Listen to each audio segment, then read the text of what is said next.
Hello জান, আসসালামু আলাইকুম। কি অবস্থা তোমাদের?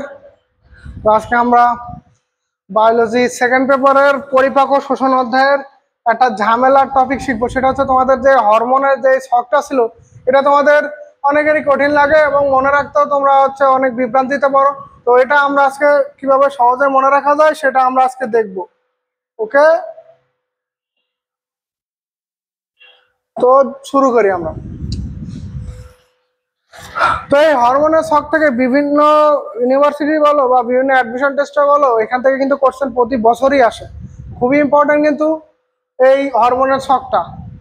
তো এই হরমোনের ছকটা আমরা কিভাবে মনে রাখতে পারি সহজে, সেটা আমরা আজকে দেখব। তো দেখো, প্রথমে যে আছে সেটা হচ্ছে গ্যাস্ট্রিন।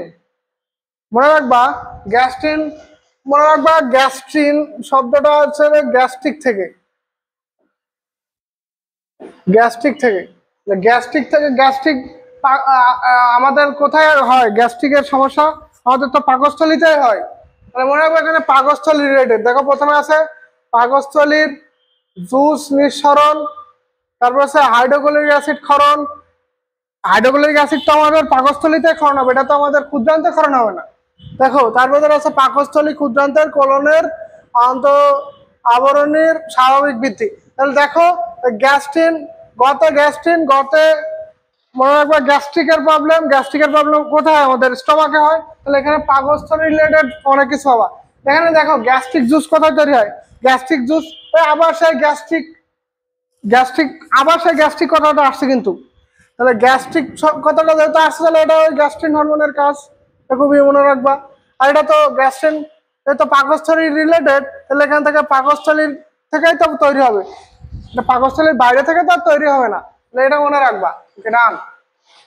এবার সিক্রেটিনের মোস্ট ইম্পর্টেন্ট যে বিষয়টা, সেটা হচ্ছে এটা প্রথম আবিষ্কৃত হরমোন। তোমার কোশ্চেনে যদি বলে যে কোনটি প্রথম আবিষ্কৃত হরমোন, তুমি সরাসরি দাঁড়াই দেবে সিক্রেটিন। এখন দেখো, সিক্রেটিনের কাজ হচ্ছে, সকল কাজই আছে পজিটিভ কাজ, মানে সে বেসিক সব ধরনের কাজই মোটামুটি করে। সে সিক্রেটিন মনে রাখবো হচ্ছে ডিউটানামের মিউকসা থেকে তৈরি হয়। এবং এর কাজ কি? সব ধরনের কাজই মোটামুটি করে। দেখো, প্যানক্রিয়াস থেকে বা অগ্নাশয় থেকে তোমাকে প্যানক্রিয়াটিক জুস তৈরি করে, ঠিক আছে। আবার পেপসিন এনজাইম নিঃসরণ করে। এটা কোথায় করে? এটা তো পাকস্থলীতেই করে। তারপর দেখো, যকৃতের বাইল সল্ট বা পিত্ত লবণের উৎপাদনের উদ্দীপনা যোগায়। তারপর দেখো, পাকস্থলীর চলন হ্রাস করে। দেখো, সব ধরনের কাজই সে করতেছে। অগ্নাশয় থেকে অগ্নাশয় রস ক্ষরণ করতেছে, পেপসিন এনজাইম ক্ষরণ করতেছে, পিত্ত লবণ ক্ষরণে সাহায্য করতেছে, সবই করতেছে কিন্তু সিক্রেটিন। এখন দেখো, কোলেসিস্টোকাইনিন।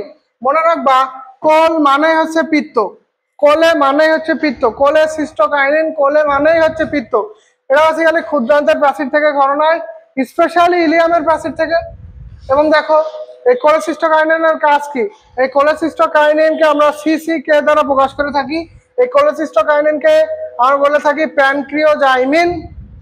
খুবই ইম্পর্টেন্ট। এবং যেহেতু আমরা প্যানক্রিওজাইমিন বলতে, প্যানক্রিয়াস মানে কি? অগ্নাশয়। তাহলে অগ্নাশয় রিলেটেড কিছু কাজ থাকবে এখানে। অগ্নাশয় বৃদ্ধি এবং বিকাশ করবে। তারপর আছে পিত্তথলি থেকে পিত্ত রস বা পিত্ত লবণ বের করার জন্য উদ্দীপনা যোগাবে। যেহেতু কোলে মানে পিত্ত, তাহলে এখানে পিত্ত রিলেটেড কিছু আমরা পাবো। আবার দেখো, পাকস্থলী ডিউটানামে আসার গতি নিয়ন্ত্রণ। প্রথম দুইটা কাজ মনে রাখলে তোমার হয়ে গেল। কোলেসিস্টোকাইনিন আর এক নাম প্যানক্রিওজাইমিন। প্যানক্রিয়াস মানে হচ্ছে তোমার অগ্নাশয়, সেই কারণে তোমার অগ্নাশয় বৃদ্ধি করাবে এবং গলব্লাডার বা পিত্তথলি থেকে পিত্ত রস বা পিত্ত লবণ নিঃসরণ করবে। Very very important. এবার দেখো, সোমাটোস্ট্যাটিন। মনে রাখবা, বায়োলজিতে কোনো শব্দ শেষে প্রথমে যদি সমা থাকে, তাহলে মনে রাখবা এটা বাধা প্রদান করে। সমা মিন্স বাধা বা রেস্ট্রিক্ট করা, ঠিক আছে। সমা মানে যেহেতু বাধা, এটা বেসিক্যালি কি হবে? পাকস্থলীর অগ্নাশয় রসক্ষরণে বাধা দেবে বা হ্রাস করবে। পাকস্থলীর রসক্ষরণে বাধা দেবে, অগ্নাশয় থেকে অগ্নাশয় রসক্ষরণে বাধা দেবে। কি হলো? সমা মানে বাধা, তার মানে কি? সে সকল কাজে বাধা প্রদান করবে। পাকস্থলী থেকে রসক্ষরণে বাধা দেবে, অগ্নাশয় থেকে রসক্ষরণে বাধা দেবে। আর বেসিক্যালি সোমাটোস্ট্যাটিন পাকস্থলী যেহেতু পাকস্থলীতেও সে হচ্ছে ক্ষতি সাধন করতেছে, সে পাকস্থলীর প্রাচীরও তৈরি হবে এবং অন্ত্রের যে ডি সেল থেকে সে তৈরি হবে। ঠিক আছে, এবার দুইটা যেটা হচ্ছে গ্যাস্ট্রন, এন্টারোক্রাইনিন এবং এন্টারোকাইনিন। গ্যাস্ট্রন, আবার সেই গ্যাস্ট্রিক কথাটা আসছে দেখো এখানে, গ্যাস্ট্রন গ্যাস্ট্রিক জুস ক্ষরণে বাধা দেবে। মনে রাখবো এন্টারো মানে হচ্ছে অন্ত্র, মানে এখানে অন্ত্রের ডিউডেনামের প্রাচীর থেকে তৈরি হবে। এই এন্টারোক্রাইনিনের আরেক নাম হচ্ছে gastric inhibitory peptide. Inhibitory peptide, inhibition মানে হচ্ছে বাধা দেওয়া, তাহলে এখানে ওই বাধা দেওয়ার কাজই করবে। তাহলে আমরা কি দেখলাম, সোমাটোস্ট্যাটিন এবং হচ্ছে সিক্রেটিন, এই দুইটার কাজ কিন্তু একেবারে বিপরীত। কিন্তু দেখো সোমাটোস্ট্যাটিনের কাজ কি ছিল, এটা বেসিক্যালি সব ধরনের ক্ষরণ হ্রাস করতেছে।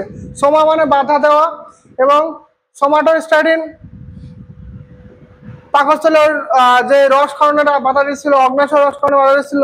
তারপর দেখো এন্টারোগ্যাস্ট্রনের আরেক নাম কি ছিল, গ্যাস্ট্রিক ইনহিবিটরি পেপটাইড।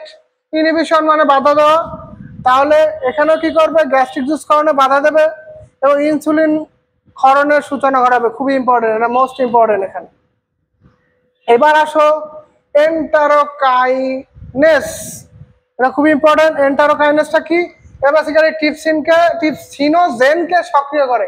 আমরা কি জানি, কোনো একটা শব্দের সাথে যদি জেন থাকে তাহলে সেটা হচ্ছে নিষ্ক্রিয়। ট্রিপসিনোজেনকে নিষ্ক্রিয় থাকবে, যখন হচ্ছে এন্টারোকাইনেস থাকবে তখন সেটা নিষ্ক্রিয় থাকবে, সেটা ট্রিপসিনে পরিণত হবে, জেন থেকে চলে ক্যান্সেল আউট হয়ে যাবে। এবার আসো দুইটা, যেটা তোমাদের প্যাচ লাগে, এন্টারোকাইনিন এবং এন্টারোকাইনিন।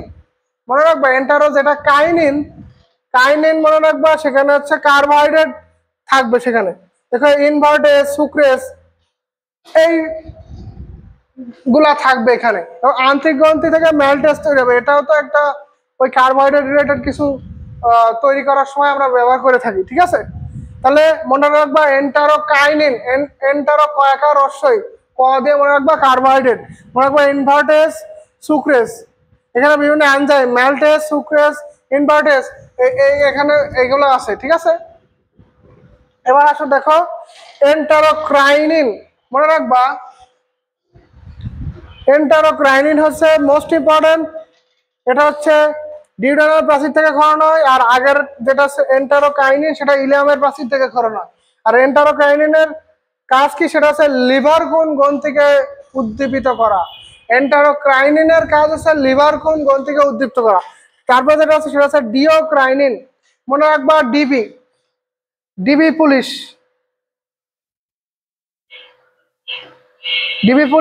আর ডিবি হারুন, মনে রাখবা ডিবি হারুন। তোমার হচ্ছে ডিওক্রাইনিনের কাজ কি, বুনার্স গ্রন্থিকে উদ্দীপ্ত করা, আর এটা ডিউডেনামের প্রাচীর থেকে ক্ষরণ হয়। তারপর দেখো পেপটাইড ওয়াই, এটা ইলিয়ামের প্রাচীর থেকে ক্ষরণ হয়। মনে রাখবা পেপটাইড ওয়াই হচ্ছে অন্ত্রের ভিতরে খাদ্যের চলন ধীর গতি করে। ঠিক আছে, আর মনে রাখবা গ্রিলিন হরমোন খাদ্য যে আমরা খাই এটা তৃপ্তিতে সাহায্য করে। ঠিক আছে, দেখো প্যানক্রিয়াটিক পলিপেপটাইড, যেটা আইলেটস অফ ল্যাঙ্গারহাউস থেকে উৎপন্ন হয়, সেটা হচ্ছে অগ্ন্যাশয় রস ক্ষরণে বাধা দেয়। ঠিক আছে, প্যানক্রিয়াটিক পলিপেপটাইড, এটা অগ্ন্যাশয় রস ক্ষরণে বাধা দিচ্ছে, সোমাটোস্ট্যাটিন বাধা দিচ্ছে, তারপর এন্টারোগ্যাস্ট্রন বাধা দিচ্ছে, খুবই ইম্পর্টেন্ট কিন্তু। তারপর যেটা আছে ভিআইপি, এটা আবার কিন্তু ভিআইপি পারসন না, এটা হচ্ছে ভ্যাসো অ্যাক্টিভ ইন্টেস্টাইনাল পেপটাইড। ঠিক আছে, এটা এটা হচ্ছে ক্ষুদ্রান্তের প্রাচীর থেকে ক্ষরণ হয়, এবং এটাও হচ্ছে গ্যাস্ট্রিক জুস বা গ্যাস্ট্রিক অ্যাসিড ক্ষরণ বন্ধ করে দেয়। ঠিক আছে, এবং লাস্ট বাট নট লিস্ট, সেটা হচ্ছে ভিল্লিকাইনিন, এটা হচ্ছে ক্ষুদ্রান্তর প্রাচীর থেকে ক্ষরণ হয়। এবং ভিল্লি মানে এই কথাটা থেকেই তো বোঝা যাচ্ছে এখানে ভিলাই রিলেটেড কথা আছে, তাহলে এখানে কি হবে, ভিলাইয়ের কার্যকারিতা বৃদ্ধি পাবে। খুবই ইম্পর্টেন্ট কিন্তু এই শখটা, তোমরা এটা পরবর্তীতে আবার রিভিউ দেওয়ার মাধ্যমে এটা আবার সমাধান করে নেবা। তো শেষ পর্যন্ত সবাই ভালো থাকবা। আসসালামু আলাইকুম রহমতুল্লাহ।